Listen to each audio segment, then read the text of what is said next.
भाजपा के झंडा लपेटने के बाद संजय बीड़िया गिरगांवकर ने अपने नेताओं की पोल खोल दी।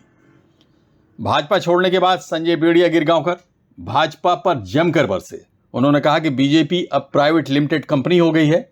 यहां सिर्फ नोटों से भरा बैग लाने वालों को सम्मान मिलता है। यहां आम कार्यकर्ताओं का लगातार अपमान हो रहा है। उन्होंने मीडिया को बताया कि मैं स्वर्गीय प्रमोद महाजन और स्वर्गीय गोपीनाथ मुंडे जी के साथ काम कर चुका हूं। उस समय की भाजपा बिल्कुल अलग थी। आज तो भाजपा के नेता देवेंद्र फडणवीस पर भी खोखा लेने का आरोप लगाया जा रहा है। मुंबई भाजपा के कई नेताओं का नाम लेते हुए संजय बीड़िया ने कहा कि इन लोगों में घमंड बहुत बढ़ गया है और अब तो ये नेता हमारे महापुरुषों का अपमान भी करने लगे हैं। 35 साल राजनीतिक में काम करने के बाद माननीय प्रेम शर्मा, जो आज इस दुनिया में नहीं हैं, जो खेतवाड़ी के विधायक थे और मैं 16 साल का उनसे जुड़ा था, उनके जाने के बाद मैंने खेतवाड़ी युवा मोर्चा का अध्यक्ष पद संभाला। ऐसे करते करते मैंने राष्ट्रीय युवा मोर्चा में गया, मेन स्ट्रीम के अंदर काम किया। मतलब तकरीबन प्रमोद जी जिंदा थे, प्रमोद जी के साथ काम करने का मुझे अवसर मिला, गोपीनाथ मुंडे जी के साथ मुझे काम करने का अवसर मिला। उनकी लीडरशिप में कमाल की लीडरशिप थी। पर आज की जो लीडरशिप है वह एक प्राइवेट लिमिटेड फर्म बनकर रह गई है। सिर्फ पैसे से भरे हुए बैग वाले कार्यकर्ताओं की इनकमिंग होती है और जो कार्यकर्ता हैं उनकी अवमानना होती है। तो मैंने कल मेरे एक विषय में कहा था कि कार्यकर्ताओं की अवमानना से लेकर महापुरुषों तक की अवमानना करने का काम भारतीय जनता पार्टी के कुछ नेता करते हैं। अब चंद्रकांत दादा ने इतनी बड़ी बात कह दी कि अंबेडकर जी, साहू महाराज भीख मांगकर स्कूल बनाए, जो किसी के भी दिल में लगने वाली बात है। जो कोई हिंदुस्तान का 200 करोड़ आदमी इस बात को मानेगा नहीं, और उसके बावजूद भी उनकी पार्टी में उन पर कोई एक्शन नहीं हुआ। मंगल लोढ़ा ने तो शिंदे सीएम की, जो सीएम हैं, जो शिंदे जी हैं, उनकी तुलना छत्रपति शिवाजी महाराज से कर दी। जब ऐसे बयान आते हैं तो दिल दुखता है, मन दुखता है कि इस पार्टी को 1985 से, जब 2 विधायकों की ये पार्टी हुआ करती थी, हमने झंडे डंडे लगाकर रात रात वड़ा पाव खाकर चुनाव लड़े। चुनाव में पैसे नहीं होते थे, घर के 2-5 हज़ार रुपये लाकर चुनाव में देते थे कैंडिडेट को और चुनाव लड़ा जाता था। मुझे आज भी अच्छी तरह याद है, कॉरपोरेशन के चुनाव में घर जाकर कैंडिडेट ढूंढते थे और उसे कहते थे, आओ भैया चुनाव लड़ लो। आज पार्टी बहुत बड़ी हुई है, पर पार्टी के कुछ नेता ने पार्टी को कहीं ना कहीं गुमराह किया है। मैं तो ये कहूँगा कि भारतीय जनता पार्टी दूसरी कांग्रेस पार्टी है।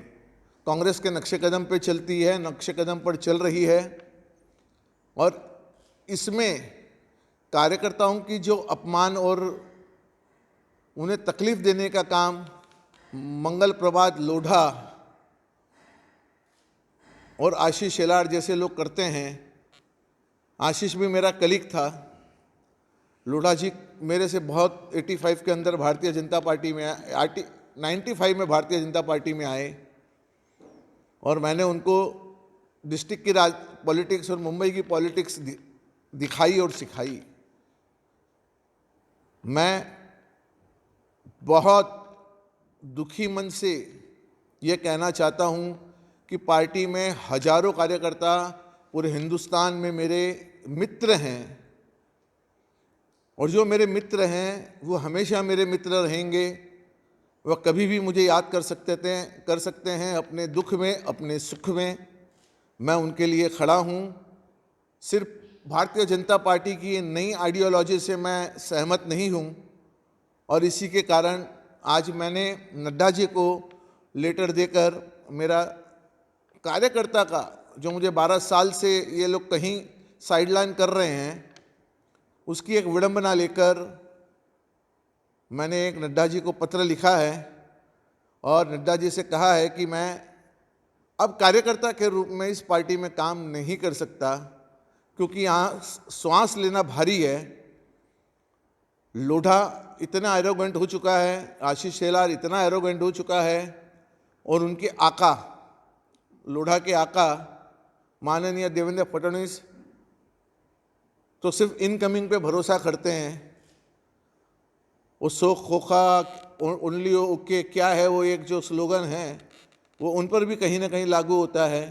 प्रसाद लाड, राम कदम, कृपा शंकर सिंह, ऐसे कई लोगों को बुलाया जाता है, एमएलसी दी जाती है, विधानसभा के चुनाव की टिकटें दी जाती है, पदाधिकारी बनाए जाते हैं, और जो 35-40 साल से भारतीय जनता पार्टी में जो काम कर रहा है वो आज भी रोड पर घूम रहा है, जो एक कमिटेड कार्यकर्ता है।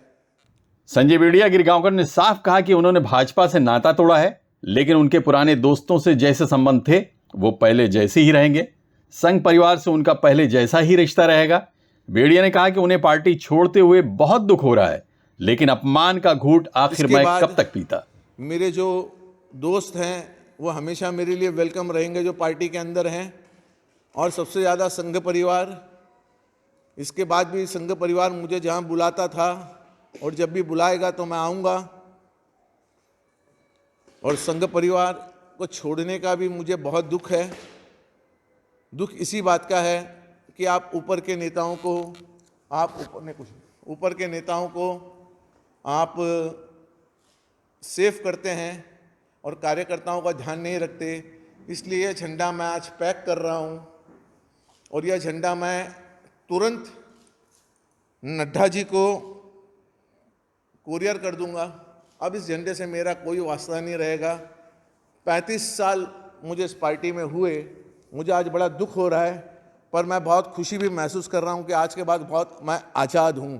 अब बड़े बड़े नेताओं के प्रेशर में मुझे नहीं रहना पड़ेगा। भाजपा छोड़ने के बाद वो किस राजनीतिक पार्टी में जाएंगे, इस बारे में उन्होंने अभी तक कुछ भी नहीं बताया है। इस फैसले को उन्होंने अपने समर्थकों पर छोड़ दिया है। वो जहां अपने नेता को ले जाएंगे वो उसी पार्टी को ज्वाइन कर लेंगे। आप इतना कोई प्रेस 9 न्यूज़, मुंबई।